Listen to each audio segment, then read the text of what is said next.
প্রত্যেকটা এলাকায় এলাকায় না ঘটবে। আপনাদের সুখ দুঃখে আপনাদের পাশে সবসময় আপনারা পাচ্ছেন সেই হামিদুর রহমান হামিদ, জাতীয় সংসদ সদস্য উপস্থিত আছেন। এখানে আমাদের লাম্পু আর তাই না, দুজনই আছে এখানে, অসুবিধা নাই।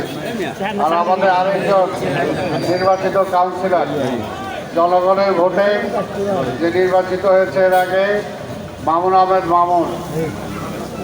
তারপরে আপনাদের ওয়ার্ডের সভাপতি, দেখতে আমার কপে লম্বা, তাই না, কাজে কর্মে পান আপনারা ওকে, সেই আপনার আব্দুর রহমান।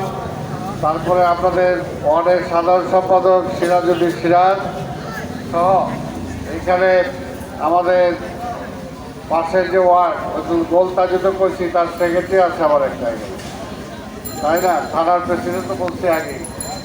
তারপরে আমাদের মহিলা কমিশনার, মহানগরীর সদস্য এখানে উপস্থিত আছেন। আমাদের ছাত্র দল, যুব দল, স্বেচ্ছাসেবক দল, শ্রমিক দল।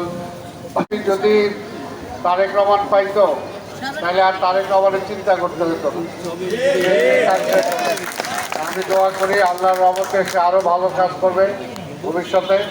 আর আজকে যে কয়টা কাজের কথা বলা হয়েছে, মাঠ, এটা অবশ্যই আমি ইতিমধ্যে কথা বলেছি, চেষ্টা করছি যে আমাদের ক্রীড়া মন্ত্রীর সাথে কথা বলেছি এইটাকে যাতে টাচ করা যায়, তাহলে স্বাভাবিকভাবে আজকে বালিটা যে অসুবিধা, এই অসুবিধাটা হবে না।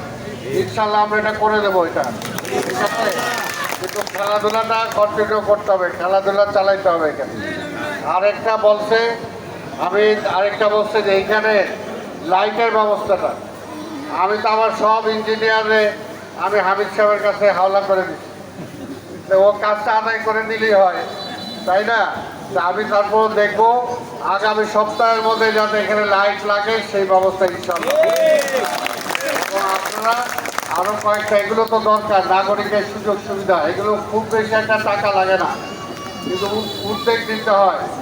এটা রহমান খোঁচাইতে দেওয়া হচ্ছে, ওই যে মামুন যেরকম খোঁচায় কাজ আদায় করে, এরকম খোঁচায় কাজ আদায় করতে হবে, ঠিক আছে না। এরকম কি কাজু খোঁচাইতে হলো তো, এরকম খোঁচাইতে হবে, খোঁচায় কাজগুলো আদায় করতে হবে। আমি আরও যেগুলো যাতে লাইটটা জ্বলে, এইখানে যাতে মা বোনেরা কিছু কিছু জায়গায় বসার জায়গা যদি বানায় দেওয়া যায় ফ্রেন্ড, কিন্তু বসার জায়গায় বানায় দিলে কি হয়, ওই জায়গায় যে ভবঘুরে যারা আছে পাগল, ওইরা শুয়ে থাকে, ওই জায়গাটা নষ্ট করে ফেলে, আমার হকাররা দখল মেরে ফেলে, এটা আরেকটা সমস্যা। আপনারা সেগুলো খেয়াল রাখবেন, আমরা কিছু বসার জায়গা বানিয়ে দেবো। আর আরেকটা কথা হলো, এই যে বৃষ্টি বাদল হইতেছে, সামনে কিন্তু ডেঙ্গুরা, এই যে মারা আছেন এখানে বোনেরা, সামনে ডেঙ্গু চিকনগুনিয়ার সময় আসতেছে।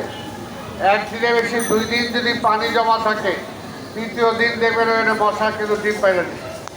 আর মশার ডিম পারলে 3 দিন পরে 4 দিন 5 দিনের দিন মশা হয়ে যাবে। মশা হয়ে গেলে কিন্তু আপনারাই কামড়াবে, আর কামড়ালে তখন কিন্তু ডেঙ্গু হবে। ডেঙ্গু হলে ডেঙ্গু কিন্তু একটা বিশাল লোক মারাও যায়। কাজেই যার পানি পরিষ্কার রাখবেন, কোথাও একদিনে বেশি 2 দিন পানি জমায় রাখবেন না, বাথরুমের মতো যাতে জমায় না থাকে। আপনার ছাদে